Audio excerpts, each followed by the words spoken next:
रात्रीच्या त्या शांततेत कबीर आपल्या फ्लॅटच्या सोफ्यावर बसून विचार करत होता. त्याच्या मनामध्ये काल रात्री एकच विचार घोंगावत होता. आज काहीही करून अनयाला सर्व काही सांगायचंच. तिचा तो विहानसोबतचा खेळ थांबवायचा. पण जशी सकाळ झाली आणि कबीरने ऑफिसच्या दिशेने पाऊल टाकले, तसा त्याचा तो कॉर्पोरेट जगातील खडूस, करारी आणि इगोने भरलेला बॉसचा मुखवटा नकळत त्याच्या चेहऱ्यावर पुन्हा घट्ट बसला. छे, मी कबीर, या कंपनीचा MD, एका 25 वर्षांच्या मुलीसमोर जाऊन सर्वांसमोर आय लव्ह यू कसं काय म्हणू शकतो? जर तिने विहानसमोर माझी चेष्टा केली तर? जर तिने म्हटलं की तुम्ही बॉस आहात, तुमच्याशी मला काय करायचंय? छे छे, असा थेट पोरकटपणा करून चालणार नाही. मला माझी बॉसगिरी वापरूनच तिला माझ्या अधिकारात आणावं लागेल. कबीरने स्वतःच्याच इगोचे समर्थन करत मनामध्ये पक्का प्लॅन आखला. कबुली द्यायची त्याची हिंमत झाली नव्हती, पण अनयाला विहानपासून दूर ठेवण्याची त्याची तळमळ मात्र पराकोटीला पोहोचली होती. सकाळी 9:30 वाजता अनया ऑफिसमध्ये पोहोचली.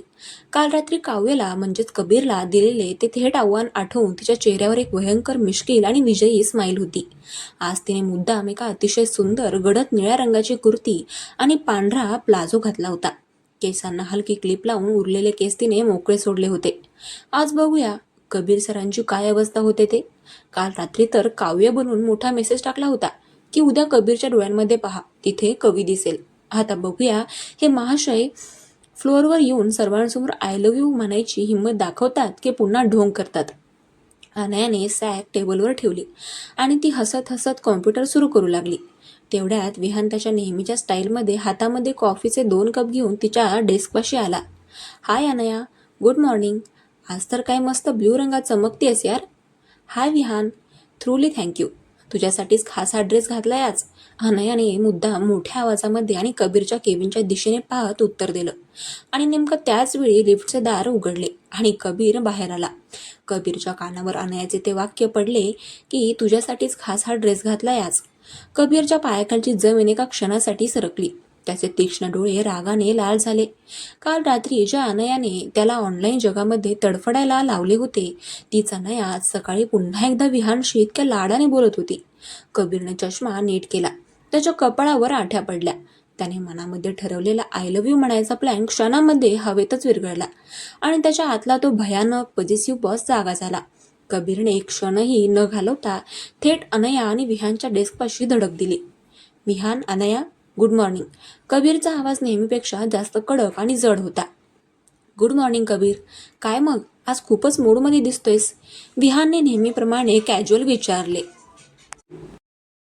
कबीरने विहानकडे पाहिलेच नाही. त्याचे डोळे थेट अनयावर खिळले होते. विहान, आजपासून तुमचा नवीन क्लायंटचा प्रोजेक्ट सुरू होतोय. सो तुम्ही फ्लोअरच्या दुसऱ्या बाजूला असलेल्या मीटिंग रूममध्ये शिफ्ट व्हा. तिथल्या टीमला तुमच्या डिझाईन्सची गरज आहे. विहान गोंधळला. काय? पण कबीर, मी अनयासोबत या कॅम्पेनवर काम करतोय ना. आता गरज नाहीये, कबीरने अत्यंत हुकुमी आवाजामध्ये फरमावले. आणि अनया, तुम्ही तुमचा लॅपटॉप, तुमच्या सगळ्या फाईल्स आणि तुमची सॅक उचला. अनयाने चकित होऊन कबीरकडे पाहिले. काय? मी का उचलू सर? माझी जागा इथेच आहे ना. कबीर तिच्या अगदी जवळ झुकला. त्याच्या शरीराचा तो ओळखीचा उबदार तीव्र सुगंध अनयाच्या नाकात भरला.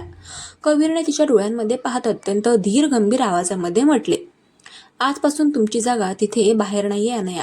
आजपासून तुम्ही माझ्या केबिनमध्ये माझ्या डोळ्यांसमोर बसून काम कराल. तुमच्या डेस्कची अरेंजमेंट मी आतमध्ये केली आहे आणि ही माझी ऑर्डर आहे युअर बॉस म्हणून. हे ऐकून बाजूला उभा असलेला विहान तोंडाचा वासून पाहतच राहिला. व्हॉट? केबिनमध्ये सीट? कबीर, आजपर्यंत तू कोणत्याही ज्युनियरला तुझ्या केबिनमध्ये बसू दिलं नाहीस आणि आज थेट अनयाला? कबीरने विहानकडे एक तीक्ष्ण कटाक्ष टाकला. Vihaan, your time starts now. Go to your नवीन डेस्क. विहानने हसून मान हलवली. त्याला कबीरची ही भयंकर जेलसी समजली होती. तो अनयाला डोळा मारून निघून गेला. तिकडे अनया मात्र मनातल्या मनामध्ये प्रचंड खुश झाली होती. तिला लगेच समजले की कबीरची आय लव्ह यू बोलायची हिंमतच झाली नाही, म्हणून तो ही बॉसगिरीची नवीन युक्ती वापरतोय. खडूस सर, आय लव्ह यू बोलायला भीती वाटली म्हणून मला थेट स्वतःच्या केबिनमध्येच बसवलं. ठीक आहे, आता केबिनमध्येच बसून मी तुमचा असा गेम करते की तुम्ही डोक्याला हात लावाल. अनयाने अत्यंत निरागस चेहरा केला आणि आपली बॅग उचलली. अनया कबीरच्या मागे मागे त्याच्या केबिनमध्ये आली. केबिनमध्ये कबीरच्या मुख्य लेदर चेअरच्या अगदी समोर अवघ्या 4 पावलांच्या अंतरावर एक नवीन छोटे काचेचे टेबल आणि खुर्ची लावली होती. कबीरच्या टेबलवरून थेट अनयाच्या चेहऱ्याकडे पाहता येईल अशीच ती अरेंजमेंट होती. बसा. कबीर आपल्या खुर्चीवर बसत शांतपणे म्हणाला. अनया तिच्या खुर्चीवर बसली. तिने लॅपटॉप सुरू केला. केबिनचा जड काचेचा दरवाजा बंद झाला आणि आतमध्ये एक भयंकर शांतता पसरली. एसीचा संत गार वारा घुमत होता. कबीर चष्म्यातून लॅपटॉपकडे पाहत होता, पण त्याची नजर सारखी अनयाच्या ओठांवर, तिच्या मोकळ्या केसांवर आणि तिच्या निळ्या कुर्तीवर जात होती. अनया थेट त्याच्या डोळ्यांसमोरच होती. तिला विहानपासून दूर केल्याचा आनंद कबीरच्या चेहऱ्यावर स्पष्ट दिसत होता. पण अनया शांत बसणाऱ्यांपैकी नव्हती. तिने आता केबिनमधील पहिल्या रोमॅन्टिक ड्रामाला सुरुवात करायचे ठरवले. काम करता करता अनयाने मुद्दाम तिच्या हातातील पेन खाली पाडला. पेन सरळ कबीरच्या टेबलच्या पायाजवळ जाऊन पडला. Oh shit. अनया हळूच पुटपुटली. ती पेन उचलण्यासाठी खाली वाकली. वागताना तिचे मोकळे केस कबीरच्या पायथ्यापाशी पसरले आणि तिचा हात चुकून कबीरच्या पायाला, त्याच्या फॉर्मल शूजला आणि ट्राउझरला स्पर्श करून गेला. कबीर दचकला. त्याच्या अंगावर विजेचा करंट धावल्यासारखा झाला. त्याने पटकन खाली पाहिले. अनया पेन उचलून वर येत होती. तिने मान वर केली तेव्हा तिचे आणि कबीरचे तोंड एकमेकांपासून अवघ्या 2 इंचावर होते. कबीरचा श्वास रोखला गेला. चष्माशिवाय कबीरचे ते अथांग डोळे अनयाच्या काजळ भरलेल्या डोळ्यांमध्ये गुंतले. केबिनमध्ये दोघांचा श्वासांचा आवाज स्पष्ट ऐकू येत होता. सॉरी सर, पेन पडला होता, अनया अत्यंत हळू लाजरीक आवाजामध्ये म्हणाली. तिने मुद्दाम तिच्या ओठांवर एक चोरटी स्माईल आणली.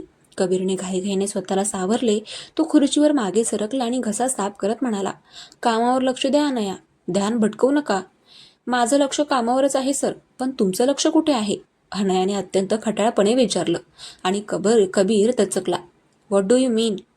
काही नाही सर, तुम्ही खूप तणावात दिसताय ना, म्हणून विचारलं, अनया हसून म्हणाली आणि पुन्हा कामामध्ये मग्न झाली. दुपारचे 1 वाजले. कबीरने केबिनमधूनच फोन करून 2 कॉफी मागवल्या. शिपायाने केबिनमध्ये येऊन कबीरच्या टेबलवर आणि अनयाच्या टेबलवर कॉफीचे कप ठेवले. अनयाने कॉफीचा कप हातामध्ये घेतला. तिला आता कबीरची अजून फिरकी घ्यायची होती. तिने हळूच फोन काढला आणि टेबल खाली ठेवून टाईप करायला सुरुवात केली. कबीर लॅपटॉपवर काम करत होता. तेवढ्यात कबीरचा फोन व्हायब्रेट झाला. कबीरने फोन उचलून पाहिला. अनया स्पार्क्सचा मेसेज होता. कबीरने मेसेज उघडला. अनया समोरच बसून कॉफीचा घोट घेत होती आणि कबीरच्या फोनवर मेसेज आला होता. काव्य, आज मी खूप अडचणीत आहे. माझ्या खडूस बॉसने मला आज त्याच्याच केबिनमध्ये बसवून ठेवलं आहे. तो एका टकाटक माझ्याकडेच पाहत असतो. मला त्याची खूप भीती वाटते. काव्य, तो मला अजिबात आवडत नाही. मला विहान सरांची खूप आठवण येते. मी काय करू? आणि हा मेसेज वाचून कबीरचा हात कॉफीच्या कपावरच घोटला. त्याचा चेहरा मत्सराने आणि रागाने लाल पिवळा झाला. त्याने समोर पाहिले. अनया अत्यंत निरागसपणे कॉफी पीत कबीरकडेच पाहत होती. कबीरच्या डोक्यामध्ये सणसणून राग गेला. तो मनातल्या मनामध्ये ओरडला, माझी भीती वाटते? विहानची आठवण येते? मी समोर बसलोय आणि ही मला खडूस म्हणून त्या ऑनलाईन कवीकडे तक्रार करते. कबीरने लगेच टेबल खाली फोन धरून काव्य बनवून अत्यंत जळफळणारा रिप्लाय टाईप केला. अनया, तो तुमचा बॉस आहे आणि तो तुमच्या भल्यासाठीच तुम्हाला केबिनमध्ये बसवून ठेवतोय. विहानची आठवण काढायची अजिबात गरज नाही. कबीर सरांचे डोळे पहा, त्यामध्ये तुमच्याबद्दल किती काळजी आहे ते समजेल. विहानचा विषय पूर्ण काढू नका. आणि मेसेज सेंड होताच अनयाच्या फोनवर नोटिफिकेशन आले. अनयाने फोन पाहिला. कबीरचा तो मेसेज वाचला आणि तिने कॉफीचा कप ओठांशी लावून आपले हसू लपवले. तिने पाहिले कबीर समोर बसून डोळे मोठे करून तिच्याकडेच पाहत होता. अनयाने पुन्हा टाईप केले, पण काव्य, कबीर सर खूप वाईट आहेत. ते मला अजिबात हसवत नाहीत, फक्त हुकूम सोडतात. मला विहान सरच जास्त आवडतात. आणि मेसेज सेंड झाला. कबीरच्या फोनवर पुन्हा टोन वाजली. कबीरने मेसेज वाचला आणि त्याच्या हातातील पेन खटकन टेबलवर आदळले. अनया, कबीर जोरात ओरडला. अनया दचकल्याचे नाटक करत उभी राहिली. हो हो, काय सर, काय झालं? कबीर टेबलवरून उठला आणि वेगाने अनयाच्या काचेच्या टेबलापाशी आला. तो अनयाच्या इतक्या जवळ आला की अनया खुर्चीला पाठीमागे टेकली. कबीरने दोन्ही हात अनयाच्या खुर्चीवर दोन्ही बाजूने टेबलवर ठेवले. त्यामुळे अनया पूर्णपणे त्याच्या नियंत्रणात जाळ्यात अडकली. केबिनमध्ये एसीचा गारठा असूनही कबीरच्या कपाळावर घामाचे थेंब जमा झाले होते. कबीरचा तो कडक पॉझिटिव्ह अवतार अनयावर झुकला होता. काय अडचण आहे तुमची अनया? कबीरचा आवाज अत्यंत खोल, जड आणि थरथरणारा होता. मी वाईट आहे, मी हुकूम सोडतो, मी हसवत नाही. अनयाचे हृदय वेगाने धडधडू लागले, कारण कबीर इतक्या जवळ होता की त्याच्या श्वासांची उष्णता तिच्या गालावर पडत होती. पण तिने धीर धरला. सर, मी असं कधी म्हणाले? मला सगळं समजतंय अनया, कबीर दात ओठ खात म्हणाला. विहान सर, विहान सर दिवसभर फक्त विहान. तो विहान तुम्हाला काय देणार आहे? मी तुम्हाला माझ्या केबिनमध्ये बसवलंय कारण मला मला तुम्ही माझ्या नजरेसमोर हवे आहात. समजतंय का तुम्हाला? अनयाने थेट त्याच्या डोळ्यांमध्ये पाहिले. कबीरच्या डोळ्यांमध्ये आज कोणताही बॉस नव्हता. तिथे फक्त आणि फक्त तिच्यावर वेड्यासारखं प्रेम करणारा तो लपलेला कवी काव्य दिसत होता. का हवी आहे मी तुमच्या नजरेसमोर? का हवी आहे सर मी तुमच्या नजरेसमोर? अनयाने अत्यंत मऊ आणि हळव्या आवाजामध्ये विचारलं. तुमच्यासाठी तर मी फक्त एक एम्प्लॉई आहे ना. कबीर तिच्या ओठांकडे पाहतच राहिला. त्याच्या मनामध्ये आत्ताच तिला मिठीत घ्यायचे होते, तिचे ओठ टिपायचे होते आणि सांगायचे होते की मीच तुझा काव्य आहे. पण त्याचा तो कमनशिबी इगो आणि भीती पुन्हा आड आली. कबीर हळूच मागे सरकला. त्याने चष्मा नीट केला. कारण कारण कारण हे प्रोजेक्ट खूप महत्त्वाचं आहे. आता कामाला लागा, तो अडखळत म्हणाला आणि आपल्या खुर्चीवर जाऊन बसला. अनयाने एक मोठा श्वास घेतला. तिचे गाल लाजेने लाल झाले होते. कबीरचा तो स्पर्श आणि तो पॉझिटिव्हनेस पाहून तिच्या हृदयामध्ये आनंदाचे कारंजे फुटत होते. संध्याकाळचे 6 वाजले. काम संपले होते. अनयाने आपली बॅग भरली आणि ती कबीरकडे पाहत म्हणाली, सर मी निघू? कबीरने तिच्याकडे पाहिले. त्याचा मूड अजूनही थोडा बिघडलेलाच होता, पण नजरेमध्ये प्रेम भरपूर होतं. हो जा, आणि उद्या वेळेवर या. हो सर. अनया हसून केबिन बाहेर पडली. ती घराकडे निघाली. रस्त्याने जाताना ती स्वतःशीच हसत होती. आजचा दिवस केबिनमध्ये कबीरला तडफडवण्यासाठी प्रचंड मजेशीर गेला होता. कबीरची जेलसी, त्याचे ते रागावणे आणि मेसेजवरची त्याची तडफड हे सगळं आठवून अनयाचा चेहरा गुलाबासारखा फुलला होता. ती घरी पोहोचली, फ्रेश झाली आणि चहा घेऊन गॅलरीमध्ये बसली.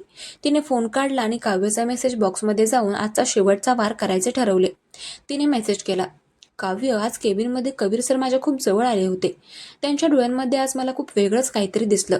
ते खूप रागात होते, पण त्यांच्या रागाच्या मागे खूप जास्त प्रेम होतं. काव्य, मला वाटतं कबीर सर माझ्यावर खूप प्रेम करतात, पण ते भित्र्यासारखे लपवून ठेवतात. जर त्यांनी उद्या मला ऑफिसमध्ये काहीतरी रोमॅन्टिक सरप्राईज दिलं नाही किंवा स्वतःच्या तोंडून काही सांगितलं नाही तर मी समजून जाईन की ते फक्त बॉसगिरी करतात. आता निर्णय त्यांचा आहे. मेसेज सेंड करून अनयाने फोन छातीशी घट्ट धरला. तिकडे कबीर आपल्या फ्लॅटवर सोफ्यावर बसून हा मेसेज वाचत होता. मेसेज वाचून कबीरच्या ओठावर एक अत्यंत रोमॅन्टिक आणि हुशार हसू आले. भित्रा? मला भित्रा म्हणाली ही? कबीर सोफ्यावरून उठला. ठीक आहे अनया, तुला सरप्राईज हवाय ना?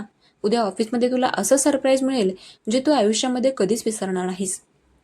कबीरने उद्याच्या दिवसासाठी एक नवीन, अतिशय रोमॅन्टिक आणि प्रचंड ड्रामाने भरलेला प्लॅन आखायला सुरुवात केली. खेळ आता एका अत्यंत रंजक, हळूवार आणि मजेशीर वळणावर चालला होता.